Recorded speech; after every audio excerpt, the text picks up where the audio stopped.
Dear listeners, welcome back to this latest episode of the podcast, The Way Out is In.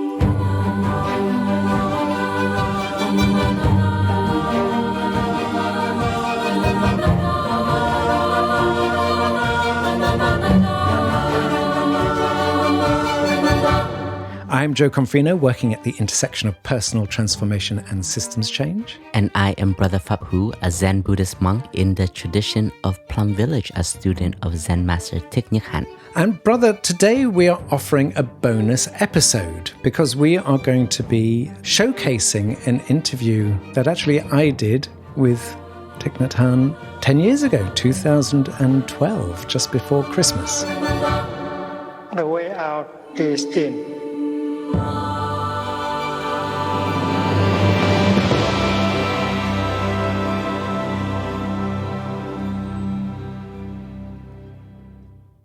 Hello everyone, I'm Jo Confino. And I am Brother Phap Huu. So brother, this is an episode where we do very little. Yay. And we let Zen Master Thich Nhat Hanh do all the heavy lifting. So this episode is of an interview I did with Thay just before Christmas of 2012. Now, brother, I remember that Paz and I were here because we used to come every year for 2 weeks and leave just before Christmas. And we were set to leave the next morning and you appeared. And tell us what happened, brother. So as Thay's assistant, sometimes we are the voice of Thay. So I was instructed by Thay to go and meet Jo and to ask Jo to stay for an extra week because Thay wanted to do an interview as part of his dharma talk. But Jo told me that unfortunately we can't extend for one more week because we have to be home with our children for Christmas. So I said, okay, let me go report to Thay. So I come back to the Sitting Still hut and we're in Upper Hamlet. And I inform Thay, and so Thay tells me what to tell Jo, and I come back and I meet you, Jo, and this is what I told you. Yeah, and you said, okay, Thay's decided we do it now. I said, now? He said, yeah, in an hour, we're going to be in the main meditation hall. We're phoning up all the hamlets to ask all the monastics and lay practitioners to come, and we're going to set up the hall now with all the tech and all the translation and everything. And I thought, I'm not so sure this is going to happen. But an hour later, there we come to the meditation hall and it's all done and people are streaming in from the hamlets. And the reason we're presenting this interview is because, for me anyway, it was a really deep and insightful conversation around our relationship with Mother Earth. And in it, Thay talks about the fact that the environment is not outside of us. We are the environment. We cannot separate Mother Earth from ourselves. And I remember that the sort of moment, Brother Phap Huu, that touched me most deeply was that Thay said something, in fact, you'll listen to it, and I'm maybe paraphrasing a little, but he said, when you have true communion with Mother Earth, it is the highest form of prayer. And it's like that one sentence is the highest form of prayer. This sense that, the life we're living in the West is so divorced from our connection to nature. But if we actually connect to nature, that is the highest form of prayer. And what I love about this is it shows a characteristic of our teacher, Zen Master Thich Nhat Hanh, because we are the tradition of here and now. So when Thay said the future is not possible, then we do it now. So without further ado, because we could wrap it on, but actually this is the moment to listen to Thay. So we really hope that you enjoy this deep and profound conversation.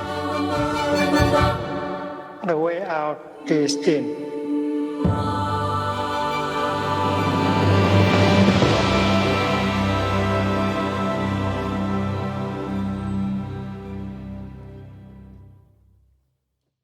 Dear Thay, in the last 2 weeks in your Dharma talks, you've talked about the importance of seeing Mother Earth, the cosmos, and humanity as one and completely interwoven.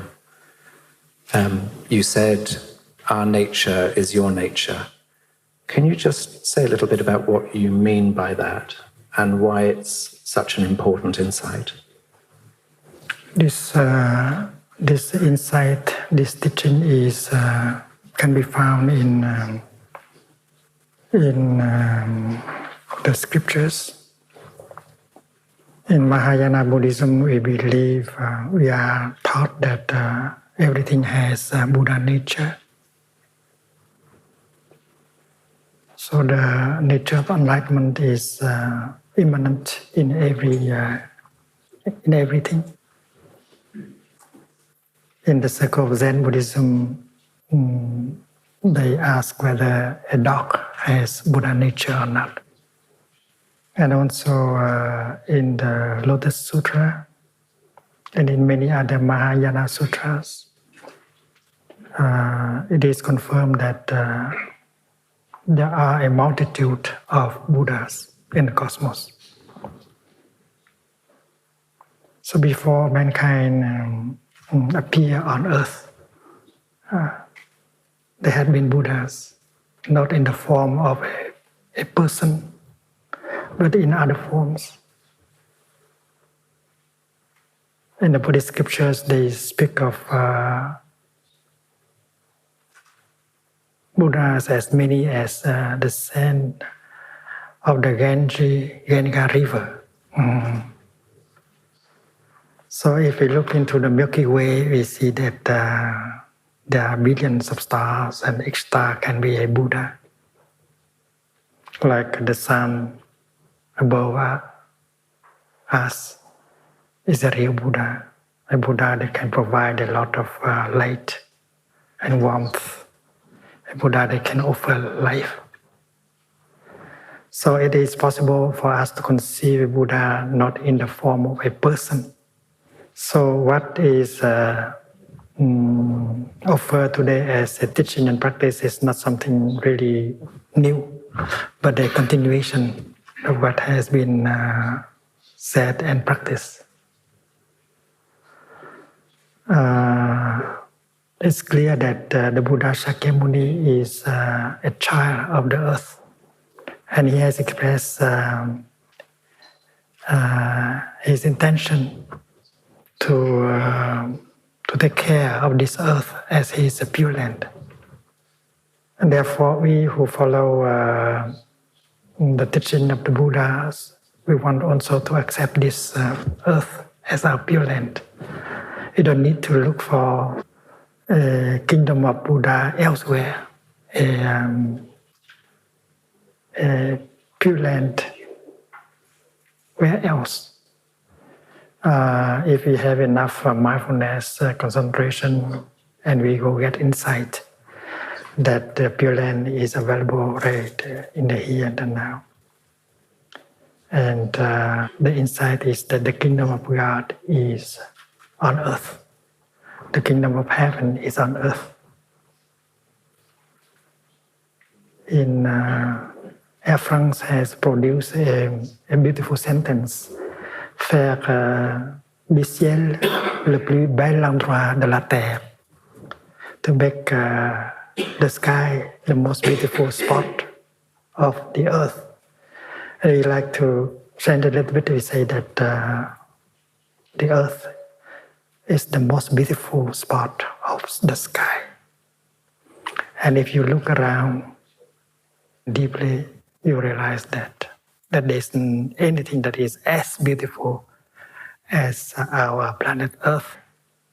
And that is why we should not try to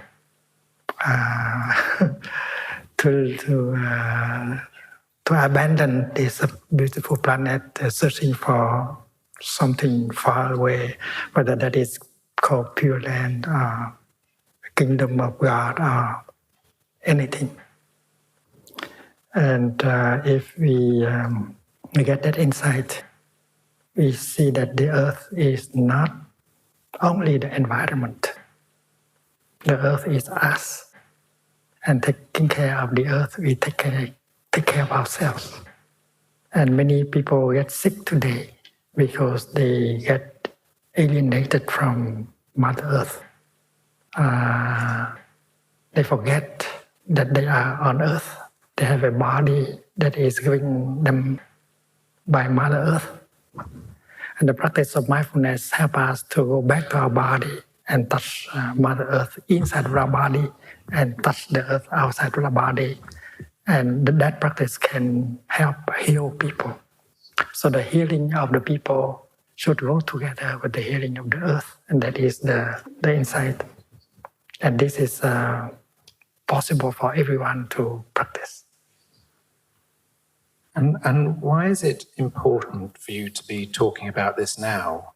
So you say it's in scriptures, but you're bringing it very much into the front of your mind and to talk about it. Is it because you feel that the earth actually is in danger now and that actually we need to go back to that real deep connection that we've lost? In the Buddhist tradition, we believe that the teaching should be appropriate to our time, to our place. So whatever teaching that can respond to the real need of the people of the time should be a good teaching. And that is why this comes to the foreground. That does not mean that this is the only teaching, but that is the kind of teaching that we need the most in our time. Why do you think now is the appropriate time? What do you think the dangers are if we ignore this teaching? So many have already spoken about the danger that we encounter. I just mentioned the fact that many of us in the human family are getting sick. And our sickness is the sickness of Mother Earth. And that is why that kind of enlightenment is very crucial. Without that kind of collective enlightenment, awakening, and then we cannot hope to have a change in our way of living so that we can protect us and protect Mother Earth at the same time. And in Buddhism, we speak of meditation as an act of awakening. To awake is to be awake to something. To be awake to the fact that the earth is in danger and living species on earth are also in danger. And that should be a collective awakening in order to have enough strength for a change. And how do you think we can bring about that collective awakening? Because for most people, they lead very busy lives, they're living in cities, they're often got major problems in their families. How do you think people can come back to this really core understanding when their minds are so far away from it? I think the best way would be to help them to be in touch with the suffering that they undergo now. Many people suffer, and deeply, and they don't know that they suffer, and they try to cover up the suffering by being busy. Maybe it's not because they like to be busy, but they want to get busy in order not to have the time to touch the suffering in themselves. So anything you can do to help them realize that suffering is there and there is a way to take care of that suffering.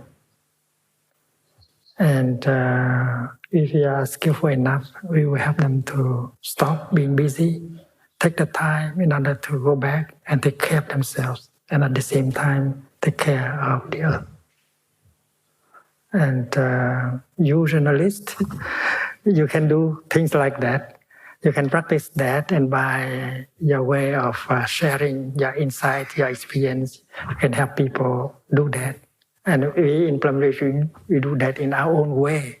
We organize retreats, days of mindfulness, organize the practice of mindful walking, breathing, so that we can touch the suffering inside of us and around us. Transforming the suffering is the most important thing, and not getting more money, fame, power, sex, and etc.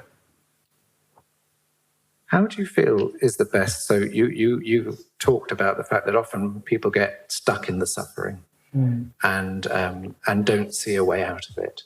What is you talk about obviously mindfulness and concentration, and then you get insight. For a lot of people, that seems very simplistic. That a lot of people say, well, that's not a way, that's not an answer for me. I've got too many problems. I've got no time.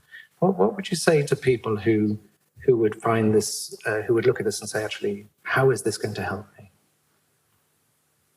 People are concerned to have a good life. Everyone wants to have a good life, a life that is pleasant, not burdened with worries and things like that.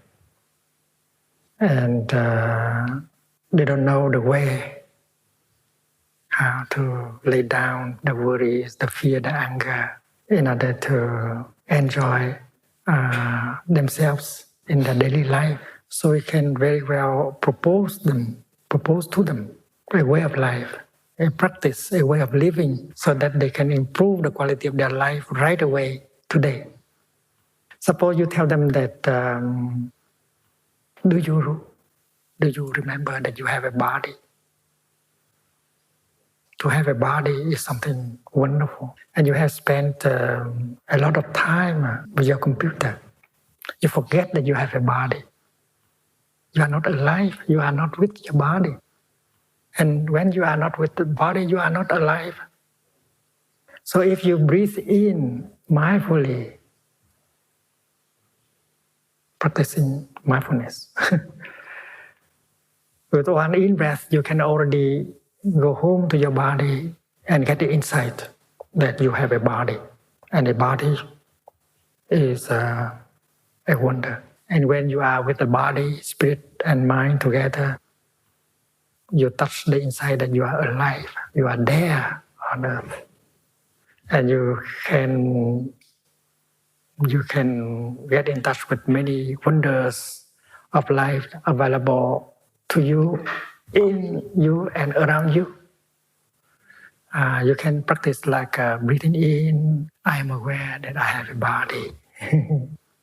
Breathing out, I smile to my body, which is a wonder. I enjoy having a body. With my body, I can walk on earth and enjoy the beauty of the earth.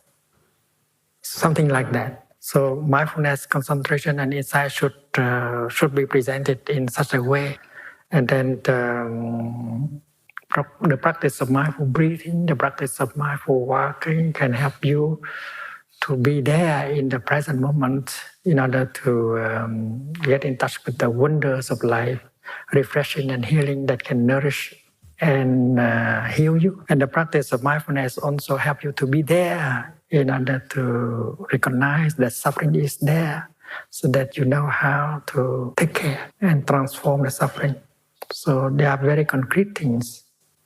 We are not offering them philosophy, ideas, but real ways of practice, so that they can suffer less. They can begin to enjoy more of life, beginning with their breath, and then the body, their eyes. Suppose you say that, do you know that you have eyes in good conditions? It's a good thing. You practice breathing in. I'm aware that my eyes are still in good conditions. And if I open my eyes, I will be able to touch a paradise of forms and colors around me. And that will bring me happiness. When I'm mindful, I enjoy more my tea. While I drink my tea, I'm fully present in the here and the now. I'm not carried away by my sorrow, my fear, my projects, the past and the future. I'm here, available to life, and life is available to me. And when I hold a cup of tea, I look with mindfulness, and I see that there is a cloud in my tea. The cloud was in the sky yesterday. Today it is in my tea. And the cloud is a wonder. The tea is also a wonder. And I am also a wonder. And when I drink tea, this is a marvelous moment. And happiness is possible. You don't need a lot of power, of fame, of money in order to be happy. Mindfulness can help you be happy right in here and now. And every moment of our daily life can be a moment happy. It can be a happy moment. And if you tell them like that, and if you know how to do it, you set an example, and you can help people to do the same. And that does not take many years. It takes a few minutes in order to experiment, to see the truth. One of the things you said in your talks is about, and you were just saying earlier about the Earth, planet Earth, our Mother Earth is not the same as the environment. And you said we need to go beyond environmentalism and beyond just having environmental activists. Can you just tell us a bit about what you mean by that?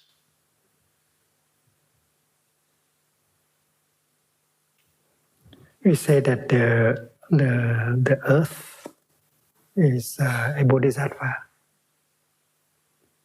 It means that the Earth has many virtues that we can recognize. First of all, like the capacity to endurance. A bodhisattva, a real bodhisattva should have that virtue, that capacity to endure, perseverance. A bodhisattva should have the capacity to be solid, to be stable. And Earth is solid, is stable.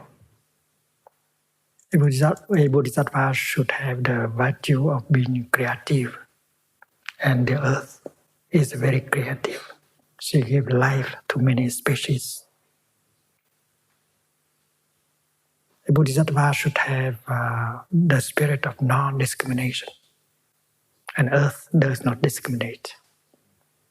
She embraces everyone, everything. She never gets angry at us, even if we do silly things.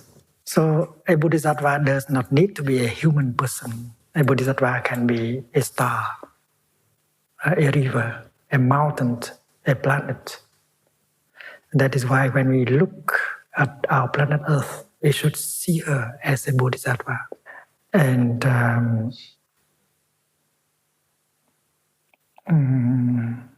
we should transcend the notion that the Earth is something inhabited by a spirit, and that bodhisattva is a spirit inhabiting the Earth. We should transcend that idea.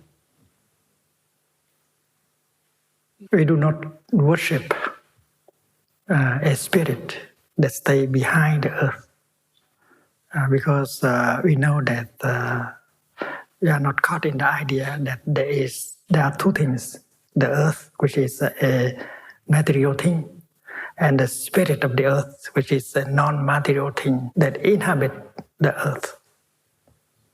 Because our notion of mind and matter are just notions. We should be able to transcend both notions. And when we can realize that the Earth cannot be described either by the notion of matter or mind, when we recognize the virtues, the talent, the beauty of Mother Earth, because something is born in us, some kind of connection, some kind of love is born. We admire, we love, we want to be connected. That is the meaning of love. To love means to be one with it, to admire, to adore. So that is the kind of sentiment that is born from your contact with the earth.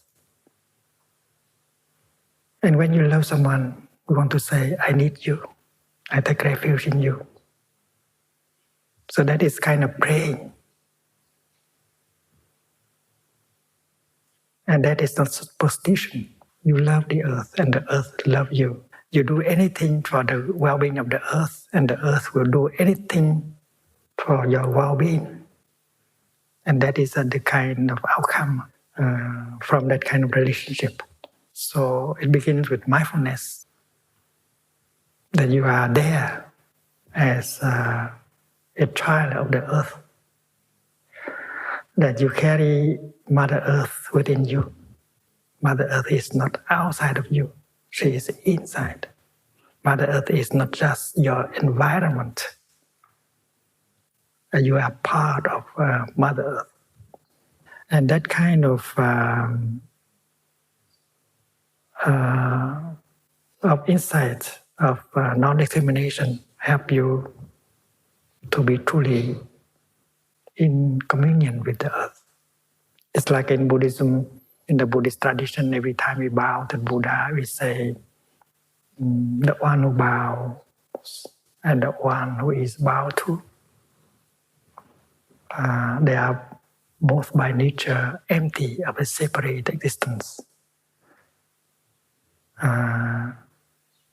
Dear Buddha, you are empty of your separate existence, and I am also empty of a separate existence. It means that you are in me and I am in you. You are made of non-you element, including the element me, and I am made of non-me element, and including you. And in that insight of interbeing, communication becomes truly possible. If you are only you and I am only me and we are two different entities, how can communication is possible? So when you wake up and you see that the earth is not just the environment, the earth is in you, you are the earth, and you touch the nature of interbeing, at that moment you can have real communication with the earth. That is the highest form of prayer. The one who pray, the one who is prayed to are not two. So in that kind of relationship, we have enough love, strength, awakening in order to change our life. Changing is not just changing the things outside of us. First of all, we have to get right view. Right view is kind of view that transcends all notions, including the notion of being and non-being, creator and creature, mind and spirit. And that kind of insight is crucial for transformation and healing. And only when you have that kind of right view, right insight, discrimination is no longer there, and there will be deep communion, mutual understanding, and every good thing will come from it. Because discrimination brings about fear, separation, hate, anger, and the root is the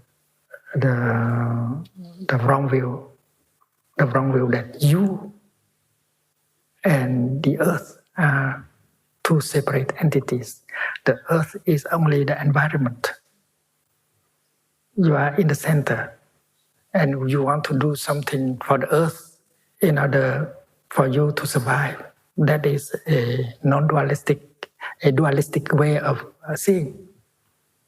So to breathe in and to be aware of your body, and to look deeply into your body, and to realize that you are the earth, and your consciousness is also the consciousness of the earth, and that consciousness can be liberated from wrong views, and you are doing what Mother Earth is expecting you to do to get enlightened in order to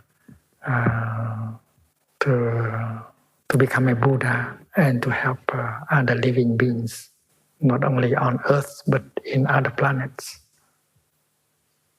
So environment, we should not think of the environment as something apart. Not to cut the tree, not to pollute the water, that's not enough. What would you say to, because one of the key messages you have is you talk about applied Buddhism, that it's not okay just to sit and meditate, but you talk about the need to address injustice and to address exploitation. So what would you say to those social activists who call themselves environmentalists and are fighting to sort of save the planet and fighting to save the species? You've talked about that you're not much help if you're angry yourself. But can you just talk a little bit about if you actually want to make a difference actively in terms of your sense of really addressing these issues, not just by your own actions of switching off lights or anything else, but actually really getting to the grips of the issue? What would your advice be to people who really want to make a difference to the world? In Buddhism, we speak of individual action and collective action. Sometimes something wrong is going on in the world, and we think that it is the other people who are doing it, and you are not doing it. But looking deeply, you see that you are part of the wrongdoing by the way you live your life. And that is why it's good to meditate on collective action. In a human relationship, when you suffer, you tend to blame the other person as the cause of your suffering. But you do not know that if that relationship has become difficult, it's partly because of you.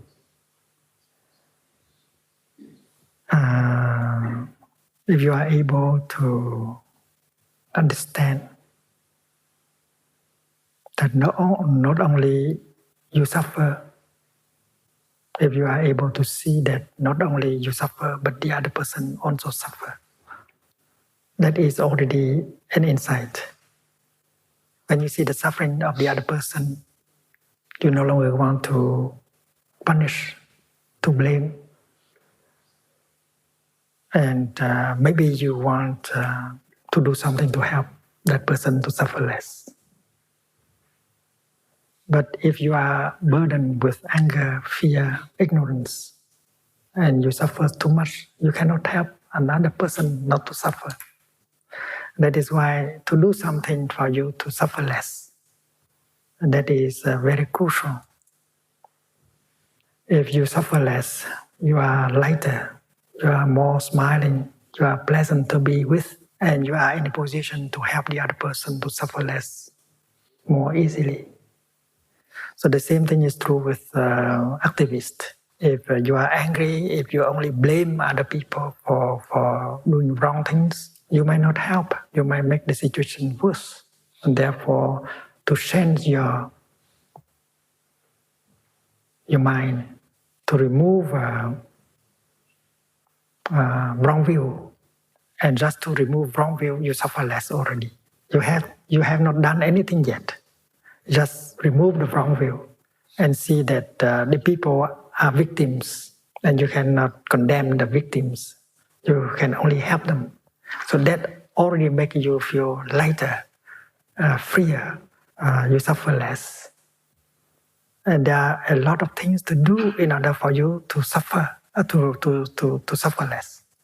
And I think all activists have to got a spiritual practice in order to help them to suffer less, to nourish the happiness in them, and to handle the suffering in them, so that they will be effective in trying to help the world, people.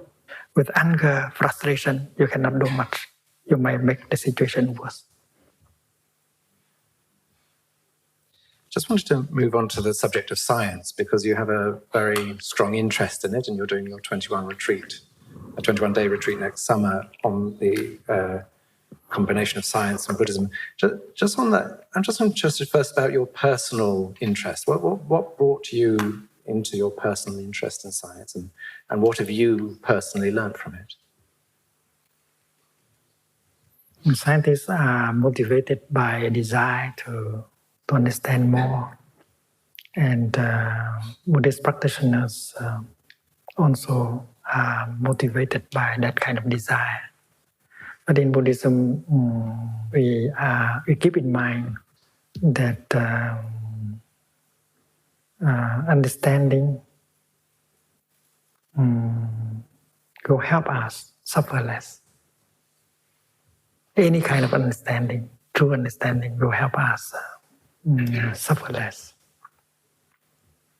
And the Buddhist tradition has elaborated ways of practice in order to help people to suffer less. And in the process, they have found out many things about themselves and the world. They don't use the scientific method, but they have got a lot of insight, a lot of experiences. And I think they can share it with any other people, including the scientists. The scientists, they suffer also, and they may make use of some of Buddhist practice in order to suffer less, to enjoy more life. And many of them have done that. And we, in Buddhist tradition, we have found that science help us.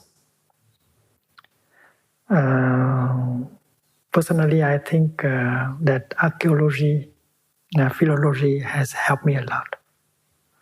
Because thanks to this kind of science, we are able to identify Buddhist texts and know in what time these texts have been produced and so on. So I have a better knowledge about the evolution of Buddhist thought. And then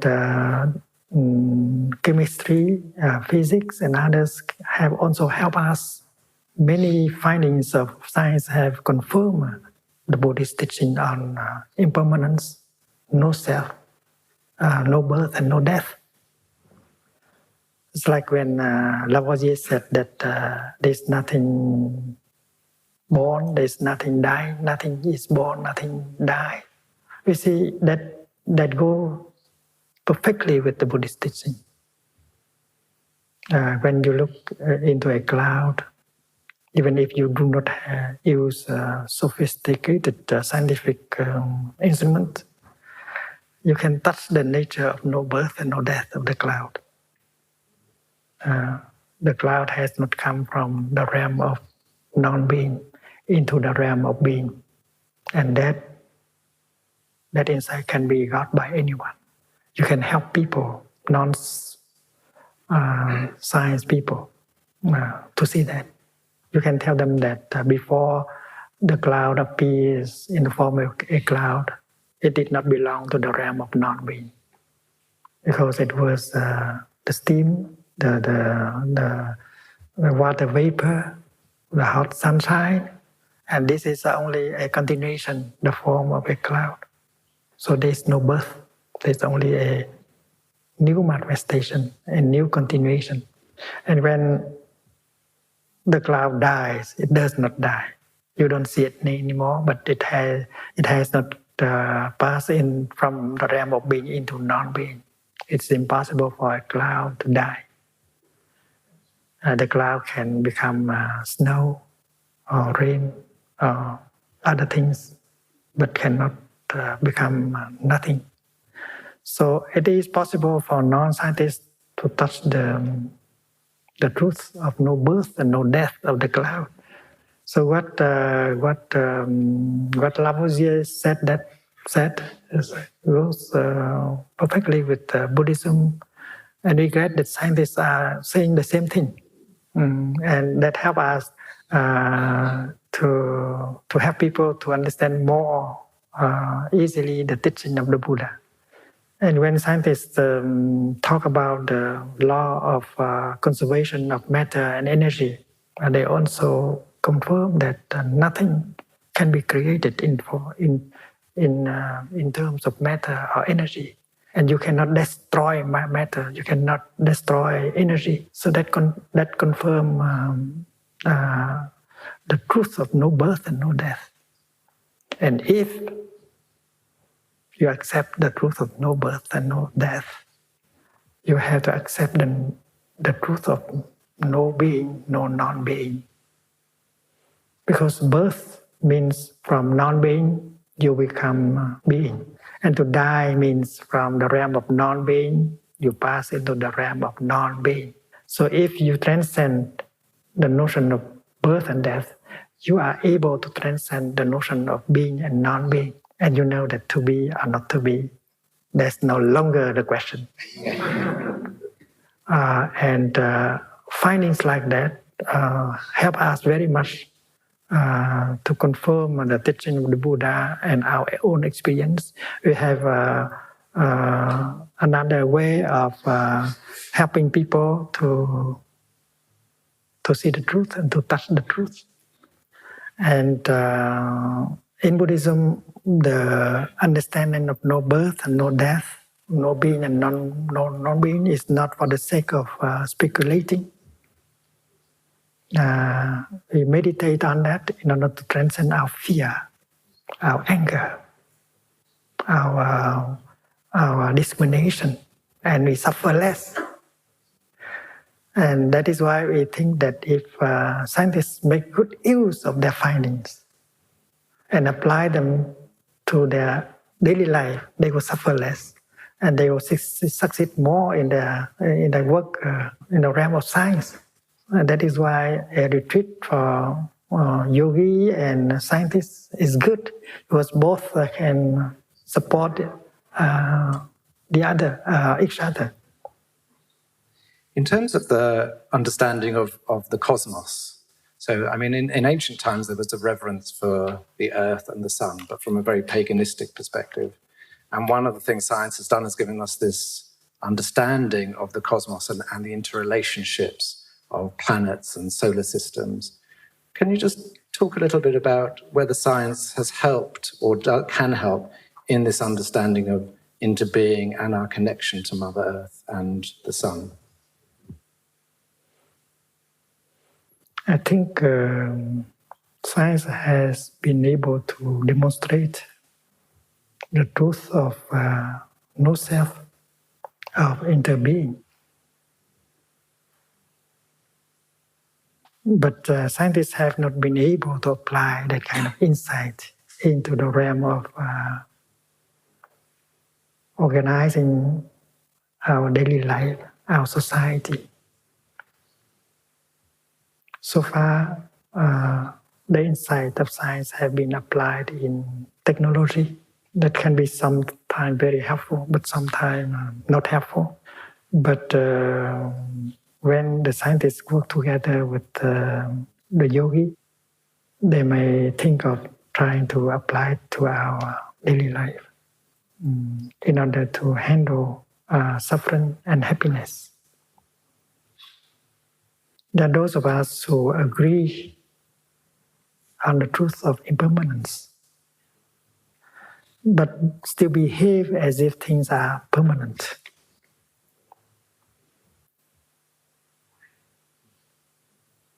So that is common for scientists and non-scientists.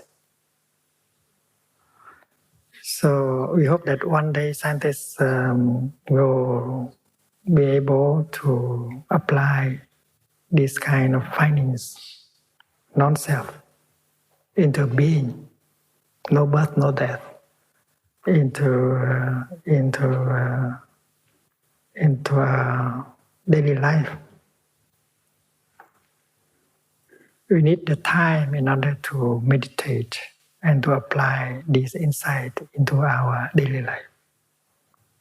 We need to do like in the Buddhist tradition, to have the time together, to do walking meditation, to do sitting meditation, to do dharma exchange, in order to deepen our understanding and to try to apply this kind of insight into our daily life, so that we can transform our fear, our anger, our discrimination, which is very important. This is not technology, but it's very crucial to our happiness. Moral science. So applied ethics is on that. And one day scientists will participate in the work of applied ethics. Every kind of insight can be applied in ethics. So to say that science does not pay attention to the matter of morality and ethics, that's not true.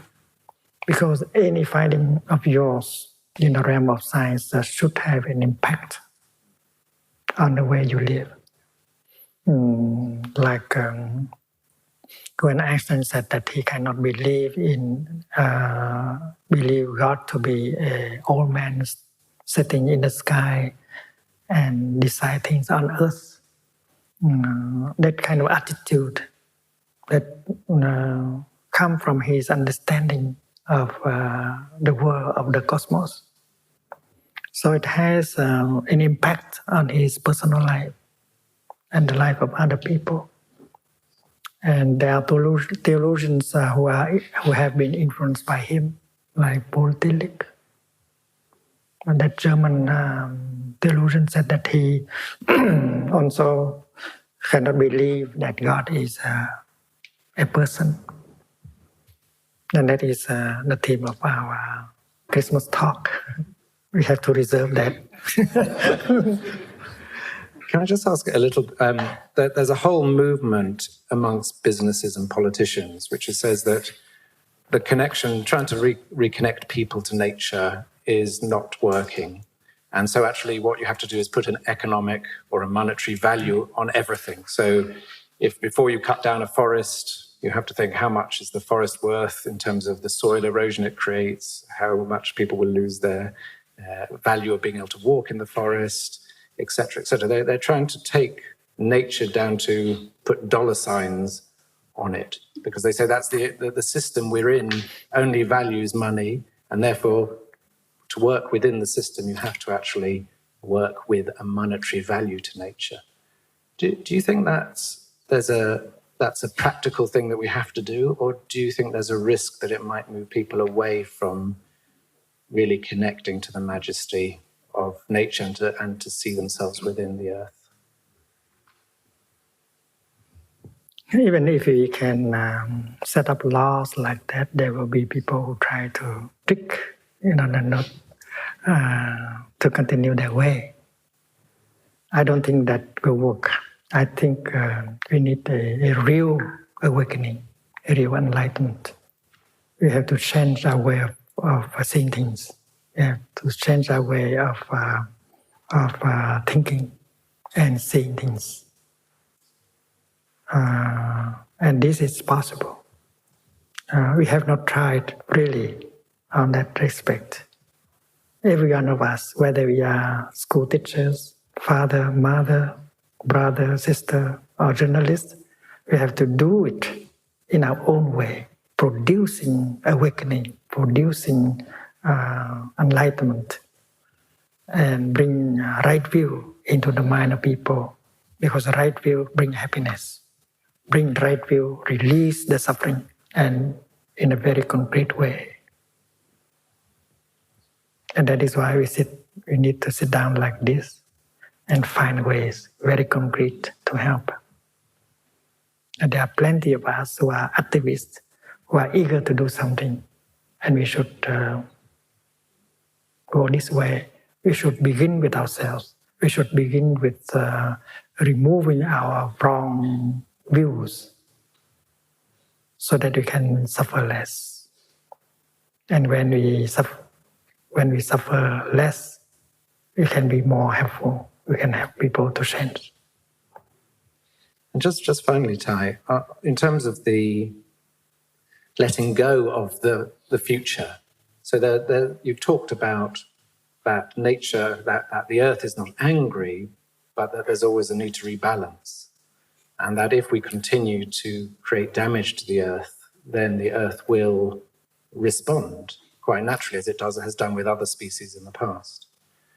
And you've also talked in the past and in your recent writings about that possibly that the human species will be devastated or annihilated if we don't change our mind. How do you, again, just from a personal perspective, what's your view of how do we deal with the possibility that actually, if people don't change, that actually the human species may be devastated? How do you respond to that and feel about that? We know that many civilizations in the past have vanished, and this civilization of ours can vanish also. The earth will take 1,000,000 years in order to help recreate another civilization. So it's not a problem with the earth, because she has enough patience and endurance, and she can wait. But for us, human beings, we do not have that kind of endurance and insight and courage, and we can lose our hope, and we can get drowned into the sea of despair. And when we are victim of despair, we cannot do anything. We can make the situation worse. So that is why we have to take care of our insight, our thinking, our mind first. And that is why meditation is something very important. To meditate does not mean that you get away from life, but you have the time in order to look deeply into the situation, to allow yourself to have time to sit, not doing anything, just look deeply into the situation. Look into our mind and find ways to take care, to deal with the anger, the fear, the despair in us.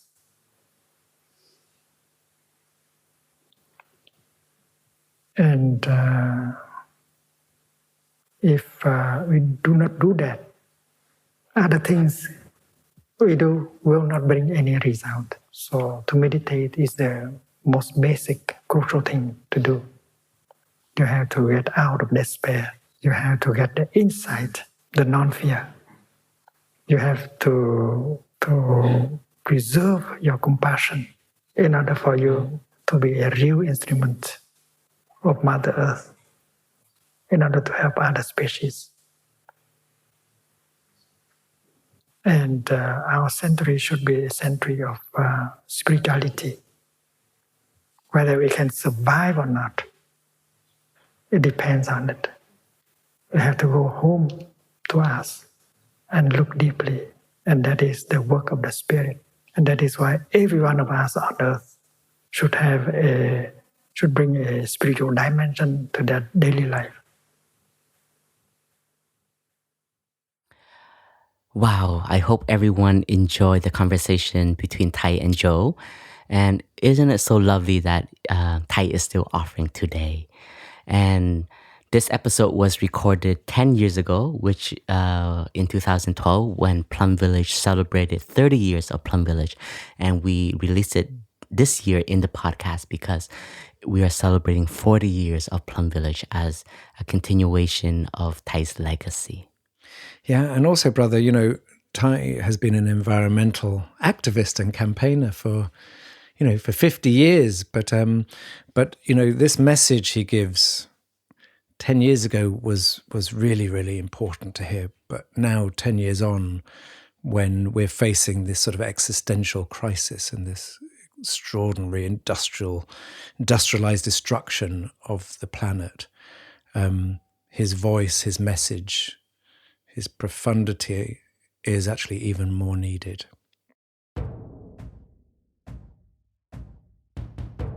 Dear listeners, we hope you've enjoyed this. If you have, there are many other episodes of the podcast The Way Out is in. You can find us on Apple Podcasts, on Spotify, on our very own Plum Village app.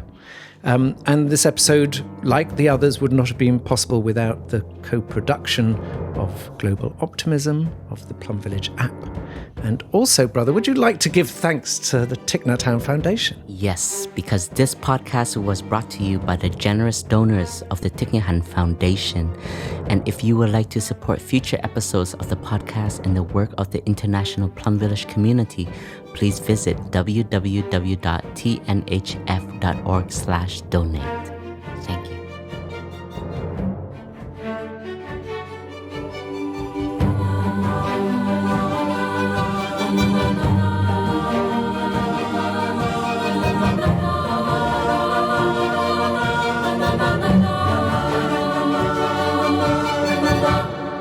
The way out is in.